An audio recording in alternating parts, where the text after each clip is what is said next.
Cette année, on vous propose de découvrir la ville en 3D. Donc à chaque fois une nouveauté, à chaque fois quelque chose qui évolue parce que le numérique évolue et c'est donc notre 3e fête de l'Internet. Qui est à mes côtés, qui a été élu personnalité de l'année pour le numérique, qui vous expliquera plus avant son parcours, mais qui est un grand monsieur de l'Internet. Et ce grand monsieur de l'Internet nous fait le plaisir de venir jusqu'à Saint-Maur-des-Fossés. Le 2e créateur de cette fête de l'Internet, mais lui il est aux États-Unis, donc nous ferons un échange avec les USA, et c'est Bruno Houdet qui est lui chercheur et qui est encore d'ailleurs au laboratoire informatique de Grenoble.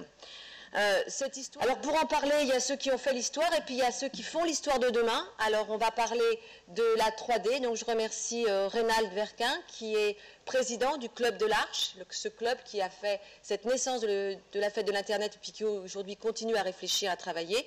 C'est aussi le président directeur général de l'entreprise BSE Group qui est ici présent et qui a réalisé pour la ville de Saint-Maur ce que vous avez ici, c'est-à-dire cette réalisation 3D de notre ville avec des éléments qui sont le symbole de ce que la ville de Saint-Maur est au numérique. Cathy Legendre, qui est également une professionnelle du numérique sur la partie 3D, donc on verra avec ces deux personnes ce que la 3D demain peut apporter dans le lien social, dans le mieux vivre ensemble, dans l'Internet, dans nos villes, dans nos cités. À ma droite, Sylvie Rossel, qui préside l'Université des aidants. L'Université des aidants, elle vous expliquera bien mieux que moi. Je crois que la particularité donc, de l'économie humaine, on l'a défini, elle est sur une dimension qui est beaucoup plus grande que le territoire. Donc aujourd'hui, on a l'avantage d'avoir la ville de Barcelone donc, dans un programme qui s'appelle Open Cities, qui est présente de manière virtuelle.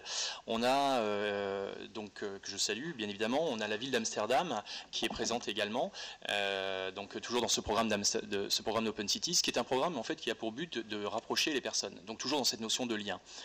Deuxième point, donc, il y a aussi, vous le verrez, donc, je vous parlais un petit peu du programme qu'on a développé, de la maquette que l'on a développée, donc, où on a mis les emblèmes et symboles de la ville de Saint-Maur, donc on a représenté, puisque l'objectif est de permettre aux Saint-Mauriens de pouvoir se rencontrer. Bien souvent, la fête de l'Internet, n'oublions pas, c'est aussi l'objectif est de créer un lien social. On ne connaît pas forcément son voisin, mais on connaît quelqu'un qui est à l'autre bout de la Terre, avec qui on va se confier.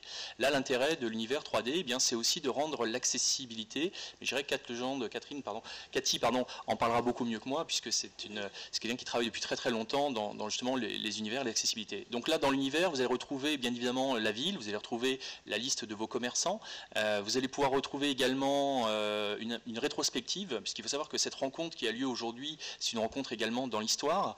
Donc avec Madame Pascale Lucieni-Boyer, nous sommes rencontrés dans plusieurs événements différents, donc une présence forte. Et il est vrai que nous, en tant que Club de l'Arche et promoteur donc de la vie numérique, nous souhaitions partager cette vue que l'on avait, puisque nous avons été élus, récompensés, je dirais, la ville de Saint-Maur et donc notre projet d'univers 3D lors des Interconnectés, qui est un label des territoires innovants, donc en 2010. Et donc là, on s'est approché, on s'est intéressé un petit peu à toutes les villes qui avaient une dynamique du numérique.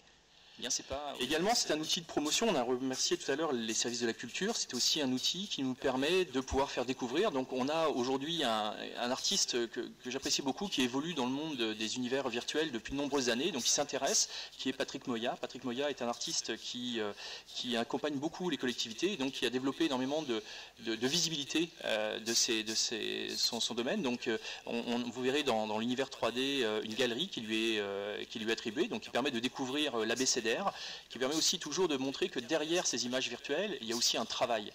Le numérique, aussi performant soit-il, ne saura pas toujours exprimer la profondeur d'une peinture, la sensibilité d'une peinture. Donc toutes ces choses qui se vivent, c'est comme le bon vin. Je peux vous inviter sur le numérique, mais le bon vin, il est quand même bien plus agréable quand on l'a dans son verre. Donc tous ces éléments, c'est toujours pour donner un lien. C'est le numérique, bien, on a vu l'évolution.